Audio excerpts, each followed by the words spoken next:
Allez, bonjour les amis turfistes, on est de retour sur la chaîne Nico Quintet Prono. On a fait un petit break puisque lundi et mardi nous n'avions pas de quintet de trop qui nous était proposé.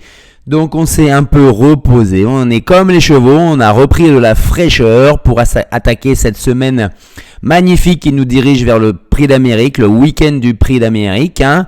Suivez-moi dans les vidéos de la semaine, là très très vite, peut-être demain, après-demain, il va y avoir une grosse surprise.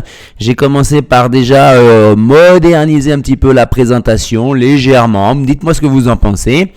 Et puis on y va pour ce pronostic du mercredi 24 janvier. On descend sur la côte en plus. On se fait un petit road trip à Cagnes-sur-Mer pour une superbe course. Allons voir ça de plus près désormais. Voilà, on a 15 chevaux qui vont s'affronter à un même échelon de départ à Cagnes-sur-Mer sur les 2925 mètres. Parcours malgré tout très roulant. Attention, pas évident non plus de venir en épaisseur dans le dernier virage dans la ligne droite. Si on est trop loin, on revient pas. Devant, ils vont au bout, souvent. Sauf s'ils se sont brûlés les ailes. Là, j'imagine, ça a orienté mon choix. J'imagine une course assez rythmée entre Eberton, Drop des Duriez, éventuellement Greco Bello, 55 Bond. Voilà, il y a beaucoup de chevaux qui aiment peut-être bien donner du rythme. Donc on va voir ce que ça donne. Ce sont des 8 à 11 ans, on les connaît par cœur, qui n'ont pas gagné 530 000 €. C'est quand même des chevaux qui ont certes de l'âge, mais qui ont fait une très belle carrière. Ça, il n'y a pas de souci là-dessus. On y va ? Fantôme, Presidente le 1, Duxor de Guez le 2, j'aurais pu en mettre d'autres, mais on va se limiter à ceux-là pour le moment. Pour moi, Fantôme, ça signifie qu'ils ne seront pas à l'arrivée au moins du tiercé, voire quarté quinté. Depuis le 1er janvier, 100% des chevaux que j'ai éliminés ne sont pas à l'arrivée du tout, du quinté, même pas, pas dans les 5, pourvu que ça dure, on va dire. Il suffit que je vous en parle pour que ça casse, ça m'étonnerait. Ensuite, probabilité d'arrivée de rapport du quintet de désordre. Vous savez que je le remets, vous le aimez bien, en s'appuyant sur des courses dans le passé récent avec des conditions similaires, à savoir sur l'hippodrome de Cagnes-sur-Mer. On voit qu'il y a un peu de tout, une majorité de rapports probables en dessous de 100 €, mais on peut avoir un peu de tout, donc méfiance quand même. Les favoris semblent assez solides ici, notamment dans le quintet. Regardez, 67% dans le tiercé, 78% dans le quintet, entre le 9 El Greco Bello et le 14 Gigolo Lover. Bon, ça a l'air d'être du solide, on va voir. Même la présence du premier et du deuxième favori, elle est beaucoup plus élevée que d'habitude, elle est 2 fois plus élevée que d'habitude. Et enfin, un cheval plus de 7e favori de la presse, c'est-à-dire à partir de cette colonne-là, à partir d'Eberton, c'est en gros, vous voyez, 1 fois sur 2 tierces écartées, 2 fois sur 3 dans le quintet.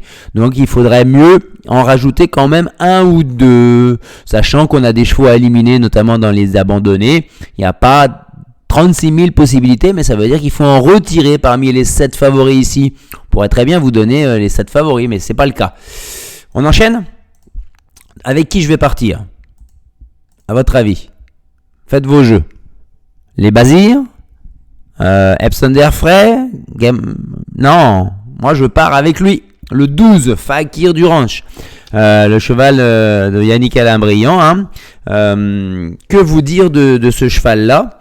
Le 12, c'est la course visée. Il peut l'emporter puisque je le mets en tête de mon pronostic. Il était 3e d'ailleurs de cette course-là l'an dernier. Quand il est autrement que ferré, c'est-à-dire plaqué, déferré des antérieurs, déferré des postérieurs ou même déferré des 4, comme ça sera le cas demain, c'est 19 sur 20 dans les 3 premiers à Cagnes-sur-Mer. Donc il y répond toujours présent. Il y a beaucoup qui auraient aimé avoir ces notes-là à l'école. Et lui, il a 19 sur 20 dans les 3 premiers. Donc c'est vraiment une base en béton. On y va. Mais en plus, il gagne. Il doit y avoir... pas loin de la moitié des courses et de la victoire, ou un peu moins quand même. Donc Fakir du Ranch en tête de mon prono. Ensuite, déjà si on a le vainqueur, c'est déjà plus facile pour trouver la suite dans l'ordre. On va mettre assez haut le 9 El Greco Bello. Depuis qu'il est arrivé à Cagnes-sur-Mer, il se plaît dans le sud depuis cet été lui. Et il vient de faire une course ferrée. Là, il est de nouveau mis en mode course déferré des 4. C'est la course visée. Et il est capable de les regarder droit dans les yeux. Faut dire que ça va être une question de parcours. Ils se tiennent de près, tous les chevaux que je vais vous citer en premier. Là. L'ordre n'est pas si évident que ça à trouver demain, je trouve. Ensuite, le 13, Eden Basque, c'est son engagement de l'hiver à Cagnes-sur-Mer. Il ne rend pas 25 mètres, il n'est pas avec des lots monstrueux, il est parmi les plus riches, pas de rendement de distance, long parcours. Alors c'est vrai, vous avez Nico, il est ferré, c'est pas grave, c'est sa meilleure configuration de chaussons entre guillemets pour lui. C'est drive, entraînement de Nicolas Hench. Maintenant, c'est vrai qu'il prend le plus souvent des places. Sa dernière victoire, elle date de juin 2022. Peut-être que je l'ai mis un peu haut parce qu'il traîne souvent en fin de peloton, en queue de peloton parce que il rendait 25 mètres, parce que c'est pas la course visée, parce qu'il est mal parti. Bref, j'aimerais bien qu'il parte un peu plus vite pour se placer plus près du combat, on va dire, sans se cramer non plus. Et là, ça serait bon signe. Ensuite, on y va avec le 11, 55 Bond. Alors c'est vrai que son entraîneur, je sais pas pourquoi, il dit qu'il est meilleur à Vincennes. Moi franchement, Cagnes-sur-Mer c'est 12 sur 17 dans les 5 premiers, record de 12-6. Donc déféré des 4 c'est 8 sur 11 à Cagnes-sur-Mer. Avec Christophe Martens c'est 19 sur 25. Il y a beaucoup d'éléments favorables à une bonne performance du 11, 55 Bond. Et il est en pleine forme. Objectif aussi visé. Ensuite, on va tenter Eberton. Vous savez que j'aime pas trop les chevaux à Galpa. Il nous parle pas, il nous dit pas où ils en sont. Maintenant, Eberton, il est dans son jardin un peu à Cagnes-sur-Mer. Il est dans un lot un tout petit peu relevé parce que il y a des chevaux 25 mètres comme 55, qui d'habitude lui rendaient 25 mètres comme 55 Bond ou Eden Bass. C'est pour ça que je le mets derrière. Mais on peut résumer sa candidature à cette statistique à Eberton. À Cagnes-sur-Mer, déféré des 4. C'est 9 fois sur 16 à l'arrivée, dans les 3 premiers s'il vous plaît. 9 sur 16. Plus de 50% de réussite dans les 3 premiers. Et les 7 autres courses, 6 fois il était disqualifié. Donc on va dire que c'est un peu lui, dans les 3 ou pas là. Méfiance, mais c'est pas la sécurité sociale, il n'est pas à l'abri d'une faute, il peut exploser des cas de fer à tout moment. Il a un record de 12-9, pour ça que je l'ai mis un petit peu en dessous. On enchaîne avec le 8 Gamin Jabba. C'est vrai que j'aurais pu m'en passer presque. Gamin Jabba parce qu'il vient de faire, on va dire, une course il y a 4 jours. Il est seulement déféré des postérieurs. Mais quelle course il y a 4 jours? Il baisse nettement de catégorie. C'était le prix de Best derrière It's a Dollar Maker. Donc, plutôt pour une place. Voilà. Bon, après, Bazir, je vous l'affiche de suite, j'ai mis l'autre Bazir ici, Gigolo Lover, il estime que Gigolo Lover a une meilleure chance. Je veux bien, mais Gigolo, il sort du monté, il a eu des problèmes d'allure pour finir ses courses, il connaît pas la piste, je crois, Benjamin Rochard qui le découvre aussi, je crois, c'est pas le cheval le plus simple à mener.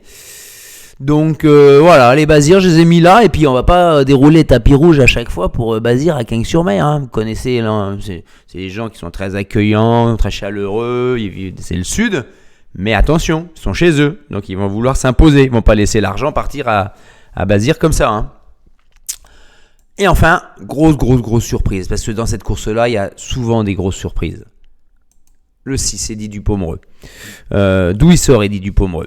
Je l'avais déjà joué à Vincennes, quand il a fait la faute, je crois, dans le dernier tournant. Mais on le sentait durant le parcours qu'il n'était pas à l'aise au niveau des allures. Son entraîneur dit qu'il a été souffreteux, il a été soigné, il est beaucoup mieux, il a un bon engagement. Alors, est-ce que c'est le cheval de 2022 quand il faisait du 12-5 sur le parcours?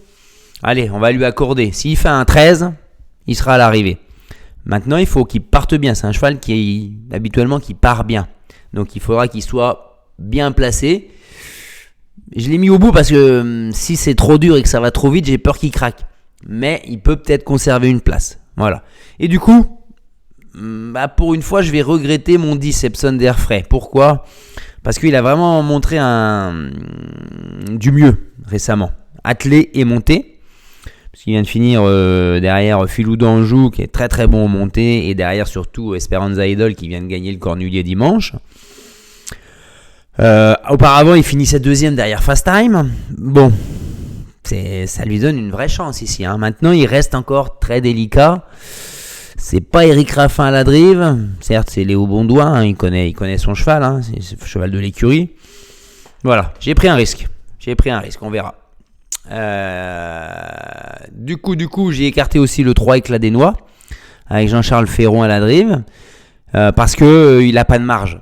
La dernière fois, il a gagné la course référence à 30 contre 1 du 16 décembre devant le 4 Eberton, devant le 9 El Croquebello, devant le 11 55 Bond, devant le 12 Fakir du Vent Ranch, devant le 13 Eden Basque, mais je le mets pas, vous allez me dire. Parce que c'était pas une course hyper sélective. Et c'était une course qui s'est jouée sur un bout vite. Et lui, il a giclé, il a eu le super parcours, il a giclé très vite et il est venu les toiser tous. C'était une course très serrée. Là, je pense que ça va être une course beaucoup plus sélective et j'ai peur qu'il n'ait pas le niveau si ça roule trop vite. Voilà. Et puis voilà les amis, hein. Donc ça veut dire que l'on y va avec le béton Fakir du Range, confiance de 4,5 sur 5 pour être dans les 3 premiers. Le copain pour finir dans les 5, El Greco Bello, c'est pas mal, c'est une bonne base aussi je trouve. Eberton, alors là c'est tout sauf une base, mais par contre il peut venir brouiller les pistes à 15-20 contre 1 à Cagnes-sur-Mer.